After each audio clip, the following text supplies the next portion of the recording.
Tower of Uncanny Agony is one of the harder, terrifying towers that reside within JToH. This tower is notorious for being very complex, using client-sided objects such as beat blocks and fading platforms heavily.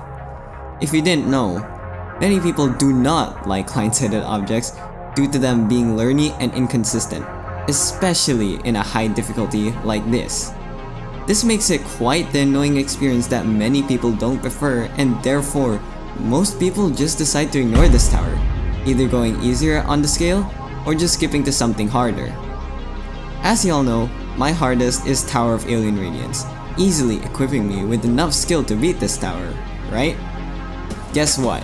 It's been 8 months since I've beaten that.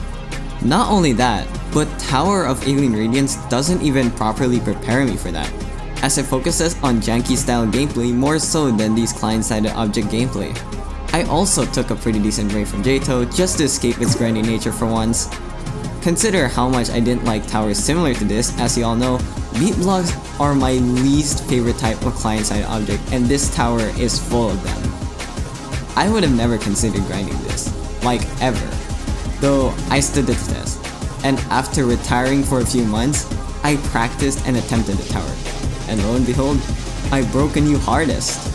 Welcome to the terrifying experience, where I actually share my experience beating the Tower of Uncanny Agony.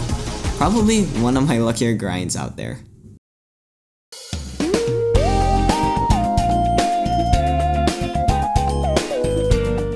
Now I'll break these parts into sessions I did with the tower. Session 1 was basically what I'd always do, which is just stay in the practice place of the tower for a while, getting comfortable with the gameplay. I also heavily practiced what makes this tower so cruel, the outside sections. Gladly in my first session, I was actually able to get pretty good on pretty much all the outside sections. Let's just hope that holds up in a real run. I was also able to get pretty comfortable with the later floors gameplay. Nice. If you didn't know, there is a trend in ST towers when it comes to difficulty balancing. They'll probably be either first half heavy, where the first few floors make up the tower's difficulty. Gee, that floor is long. Or they'll be second half heavy like this tower here. What that means is the first few floors are likely going to be very boring, but the last floors are where you'll put your attention to. And since I was getting pretty good at the later floors, I think that's pretty good incentive to start legitimate runs. Just a few more checkups on the earlier floors, and I think we're good for the next session.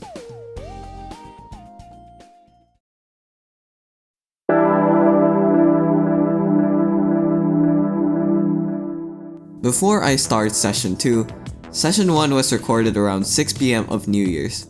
Yeah, happy belated New Year. Basically, session 2 was recorded before I went to bed on the same day. I played for around an hour, and despite just being my first attempt, my pace was actually decent throughout the tower, because I wasn't slow or anything. That's why it's just nice to chill in the practice place, as it'll greatly help you in real runs. Obviously, I wasn't flawless. I was still using whatever the hell this strat was, and I was doing something I shouldn't be doing in this tower: rushing. Rushing is one of the main killers when it comes to this tower. In fact, let me introduce to you what this tower is famous for: button progress. Button progress essentially works when if you press a button, a new shorter path would be created, basically preventing you from doing whatever you had to do previously. Instead, you can do a much shorter route to get back to where you came from way quicker. In this tower, button progress is overpowered, being on nearly every floor of the tower. Sounds good, right? It makes it less tedious, so it should be good, right? Nah, that'll be a problem later on, especially when I'm rushing. You'll see how I encountered it. Wait, I'm going too far. Aren't we supposed to be talking about the session? Yeah, right. It's about what you would expect. All I did was get more consistent on the boring and easy floors of the tower. I was able to reach the outside of 4, but failed mainly due to the fading platform section. And then later in practice realized that the fading platform fades a bit slower than I thought. So yeah, pretty cool, not scary anymore. What's embarrassing about this run is that I was trying to clip into the tower, seeing if I could get inside, but it didn't seem to work. I naturally assumed that since this outside is full of killbacks, they weren't supposed to get inside, so I restarted my run. Yeah, pretty embarrassing. You can clip inside the tower, but oh well. It's not like my button progress was crazy yet. Nonetheless, I'd get to 4 outside another time and fail due to my flick not working. I would then finally get past the outside and fail the jump right after. I didn't actually know that the button that I pressed would also skip this jump, meaning it was literally just optional to do this jump. Oh well, I left anyway because it was getting late. I still had a lot of practice to do if I wanted to get remotely far.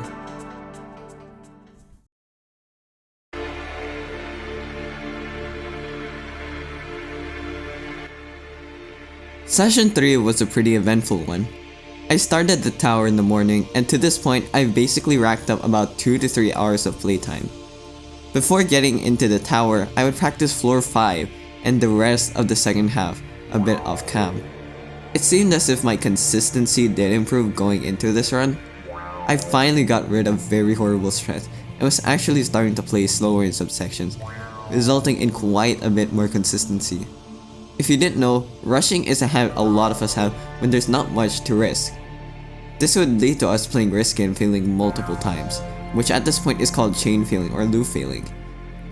Chain failing and loop failing plays this tower due to the amount of button progress this tower has, giving the player less worry, but ironically giving us a harder time because we would be failing a lot more often. It's a hard thing to explain, but ask any expert obvious, they'll know. Anyways, we gotta get back to the grind because holy crap was this insane. I would get past 4 outside first try, and this time I would finally get to 5. 5 is a fairly hard floor. Failing it would most likely result in you playing the boring floors again, and the gameplay here can get pretty annoying. The part that did annoy me the most was the end. We had to time these parts, which by the way I suck at timing, in order to not get hit by the wall. This is followed by a momentum X pusher jump, which I failed a couple of times before.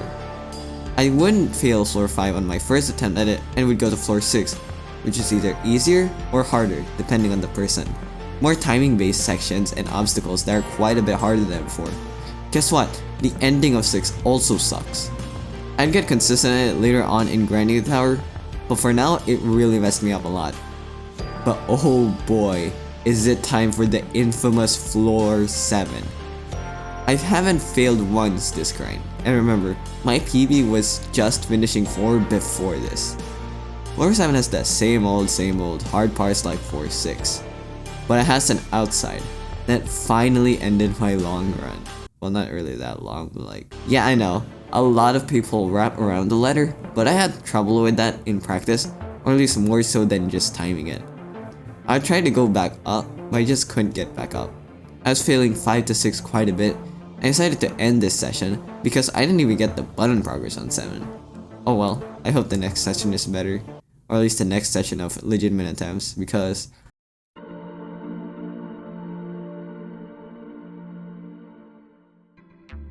Session 4 was the least eventful one yet. But why? All I did was literally practice 7. I practiced the outside because I just failed the outside, man. At least I got more used to the timing. The highlight of this section was practicing the infamous lodge after the outside, because this was just hilarious. I was struggling on how to approach the lodge, but once I found the strat, I nailed it. Wait, actually, in fact, here's a game. How many times do you think I nailed it in a row? 5, 10, 15, 21. Try 23 times in a row. Yeah, I nailed the lodge 23 times in a row in practice. How about in a real run with nerves? Yeah, stick around for the biggest session of them all, Session 5.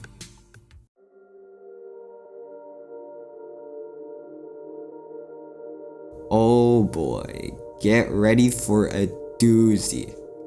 Session 5 was when I went really far. For the most part, I hardly had to spend any time on floors 1 to 2, with most of my time being on 5 to 6, as well as failing to 3 after failing them. I finally got past my PB, and who would have guessed it? I made it past the outside. This button right here prevents me from doing the outside again, as long as I don't reset my run. I did fail 8 afterwards, but it didn't take too long to get back up anyways, although I would fail 8 quite a bit before I would get to 9. then fail early on this wedge jump. Floors 8 to 9 are just generally inconsistent. Floor 8 being the worst out of the two. I would just take my caution pretty much at all times to get the best chance at these floors, as well as having proper strats for some jumps, especially floor 9 outside. At this point, the floor that was pissing me off the most was floor 6. Remember this jump where I said I would get consistent on this part later on? Yeah, I was in this session, and I ended up failing 6 quite a ton, as well as 5 to 8. Also about the floor 7 lodge, guess how many times I failed it in this session? Okay, I didn't even fail the lodge once in this 2-hour long session. I would be stuck on this tower for quite a while until I would get to floor 9 again and get to the outside.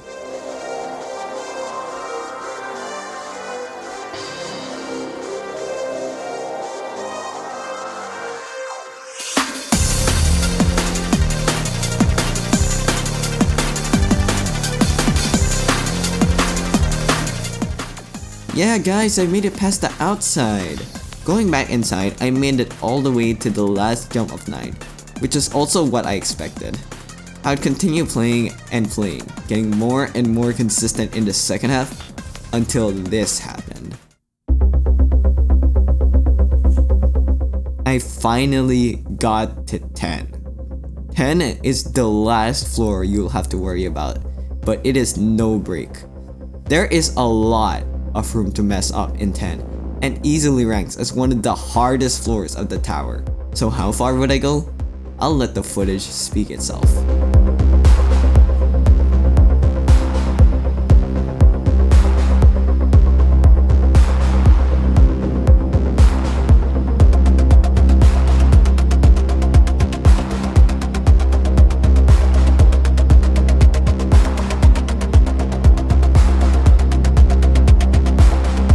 Yes, I got to the last jump I would ever struggle on this floor. It felt sad. I felt defeated. I felt demotivated. You get that crap out of my brain. You forgot it was in one session? Yeah, remember my PB before this session was the freaking outside of 7? This was a huge feat. This meant I really had a true shot at beating this. All I was saying to myself is, I bet the second half is way harder to play legit, and I'll make so much less progress. I proved that wrong though, getting to the undeniable end of 10. It's important to note that if I do in fact fall all the way to 1, that doesn't quite mean my run is over. I have so much button progress that basically almost halves the length of the tower, and removes a lot of the hard and scary gameplay. Did you also see the final outside? Dang, I forgot to practice that. So I guess it's great. Nah, just joking. Only one jump is a threat, which is the first long jump, as everything else is literally free. I mean, take a look at this. Anyways, back to the session. I would take a small break after that and jump back inside because oh boy, as so much button progress. I play for a while, and I'm not making much progress. The max floor I would get to is 8 or 9, I don't remember. And well, my run is 2 hours long. I had a lot of time to spare that afternoon, probably like 2 to 3 hours, but I needed to desperately practice some jumps, and I was just chain failing if anything. It felt like a waste of time. So, you know what? I welcome you to the first person that voluntarily reset his run, having all of the button progress. But just a heads up, I'm glad I did this.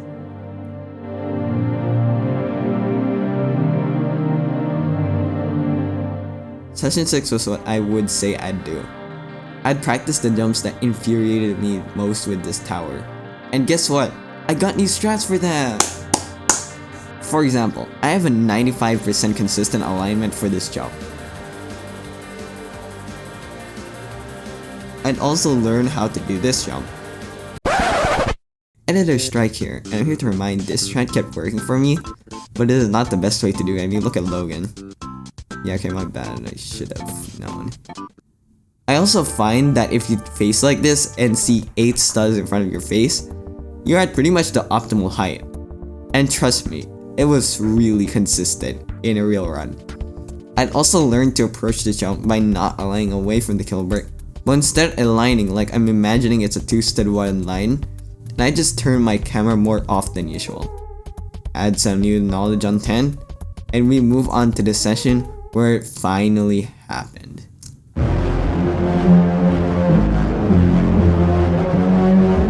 Session 7 was it, and I wasn't expecting it.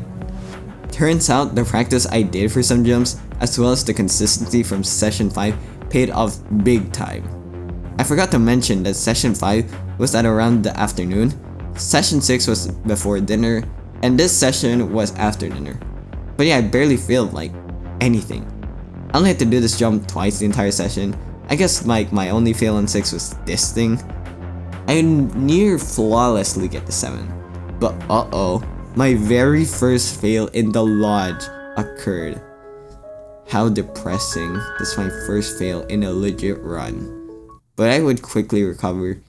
And you know what? I'm gonna let the run speak for itself now.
I finally beat it after just 6 hours of playing the tower.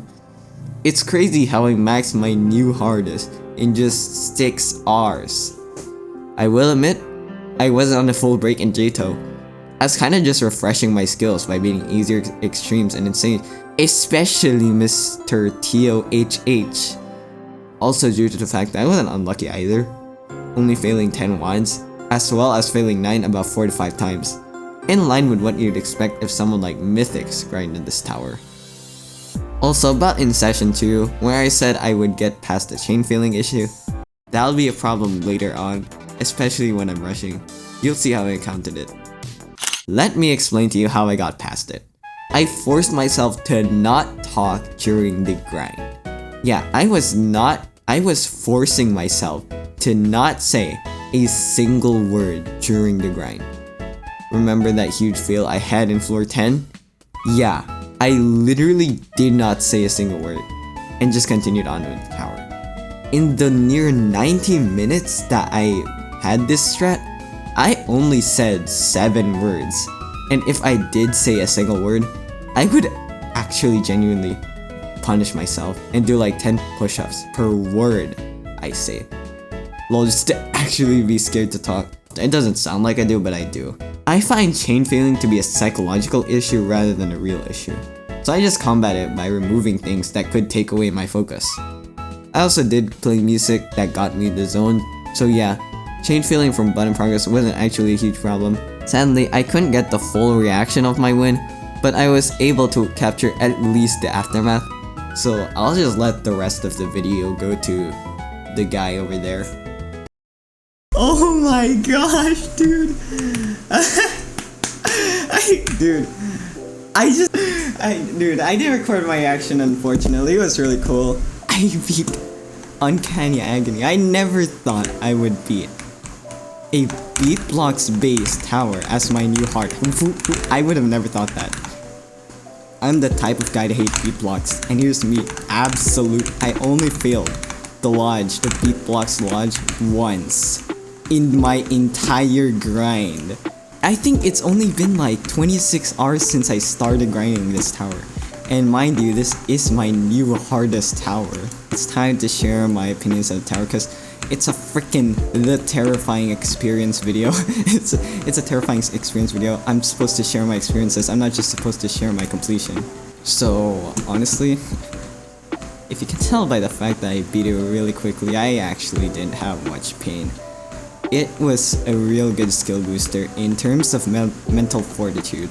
It taught me to be patient. I lost my freaking mind when I was playing TOEI and TOAR, but here, man, it was... it's more fun than TOAR, that's for damn sure. I cried when I beat TOAR. No joke, I cried because I just couldn't finish the tower. I was just failing, I even failed 10. But this tower, I failed also near the end. I had one hard jump remaining, and I didn't even react. I think Top Obvious can verify that it's not that hard to shut your mouth when you're playing a JToH tower, and when you do, it's going to help your concentration so much. And it'll end up be a high terrifying. Do I want to grind TOGF? I don't know. That's gonna absolutely render my technique of just not talking useless, because that's just a whole nother level of frustration. So, and about TOVM, again, if I find time, because the thing about TOVM is it takes a crap ton of time to get consistent. It is possible to get consistent. I was consistent, okay, but the keyword is was. I'm not consistent anymore, and it's gonna be hard to get the consistency back. I need at least 5 hours. And 5 hours doesn't seem like much. I spent 6 hours in this tower. But just to get your consistency back and spend another 15 hours, I don't know if I can even spend 10 hours in JToH anymore. It's not worth it, honestly. It doesn't feel worth it. Especially since your hardest is a freaking high terrifying. So, honestly, like, I'm just gonna leave it at high terrifying. And who knows? I might grind TOVM when I have time. I have a lot of time, but I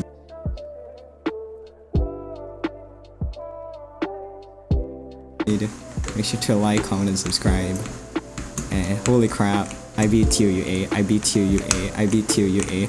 I beat TOUA before I beat TOUA. You know what does the other TOUA? Uttermost Antagonism. That's a low mid extreme.